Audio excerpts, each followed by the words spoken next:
నా పేరు చిక్కుల రాజయ్య. మీ ఊరే? ఇష్టంపేట. మేము మక్కలు పోసి కనీసం నెల అవుతుంది, నెల పైన అయిపోయింది. ఇక విధిలేదు పరిస్థితి అని చెప్పి అవన్నీ తోడుకొని జమ్మికుంటకైనా 1500 కింటో 1000 రూపాయల కింటో అమ్మకచ్చుకుందాం అనుకుంటున్నాం, ప్రైవేట్కైనా. ఎందుకంటే రేపు వర్షం పడుతుంది, వర్షం పడితే అట్టుగా నీళ్ళు అయిపోతాయి. నీళ్ళు అయిపోయిన తర్వాత ఏమంటాడు, ఈ నల్లబడ్డ ఇవి మేము కొనమంటారు. లాస్ట్కి వచ్చారు పక్కన నెట్టేస్తారు, మేము పోయి పొలాలలో పడతాం. ఇవి కూడా కొంటే మళ్ళీ పొలాలలో పోసుడే, ఇక మేము అమ్ముకొని బతుకుడు కాదు. ఈ రేవంత్ రెడ్డి ప్రభుత్వమే గట్లున్నది. అదే కేసీఆర్ ఉన్నప్పుడు వచ్చిన గింజ వచ్చినట్టు కొనుర్రి పెట్టుర్రి, మావానికి నష్టపోదు ప్రతి ఒక్క రైతు అన్నాడు.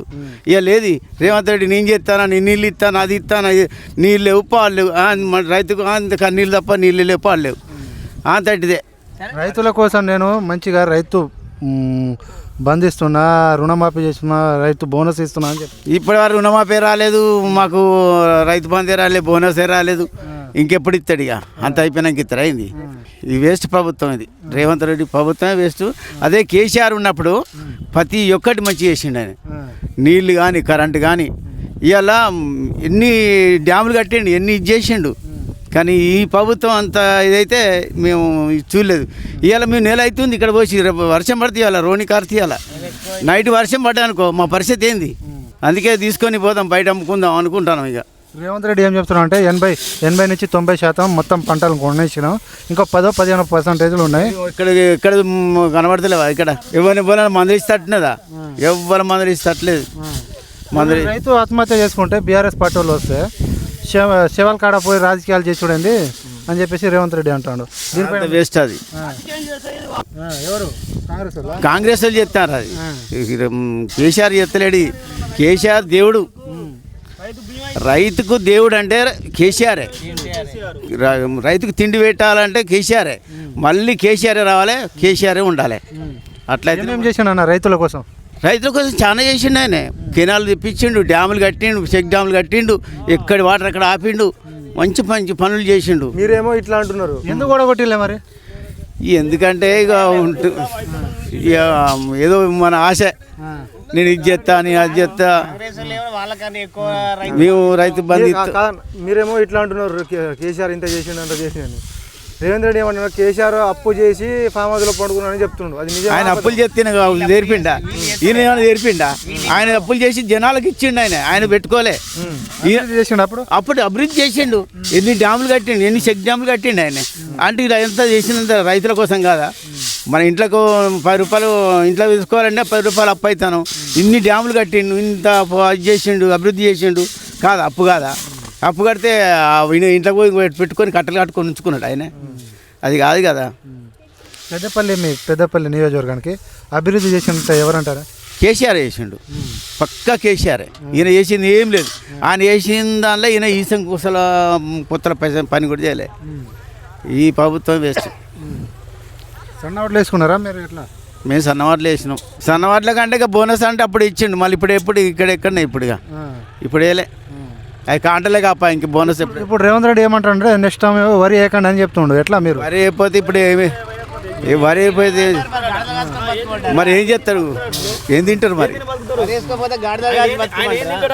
ప్రస్తుతానికి రేవంత్ రెడ్డి వరి అయిపోతే ఆయన ఏం తింటాడు?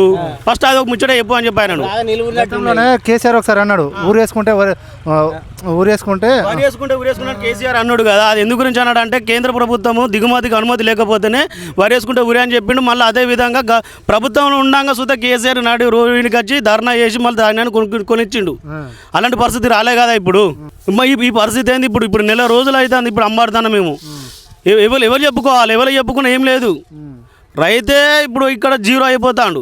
ఎవరు చెప్పినా ఏం చేయలేదు. ఇప్పుడు ఇలా వర్షం రోహిణి కార్తీ వర్షం కొడితే ఈ బత్తాలు నింపితే తడితే మళ్ళీ వీటిని కింద పోసి మళ్ళీ ఎత్తాలంటే ఎంత కావాలి? సమయం మొత్తం వృధా అయిపోతుంది. ఇప్పుడు మళ్ళీ ఇప్పుడు దుక్కులు దున్నుకోమంటాను, ఎప్పుడు విత్తనాలు ఇవ్వమంటాను, మళ్ళీ విత్తనాలు అక్కడ పోతే మళ్ళీ అక్కడ లైన్లే కదా. ఎందుకు ఈ పరిస్థితి? కనీసం షెడ్లు సౌకర్యం వస్తే లేదు. షెడ్లలో పోసుకుందామంటే షెడ్ల సౌకర్యం వస్తే లేదు.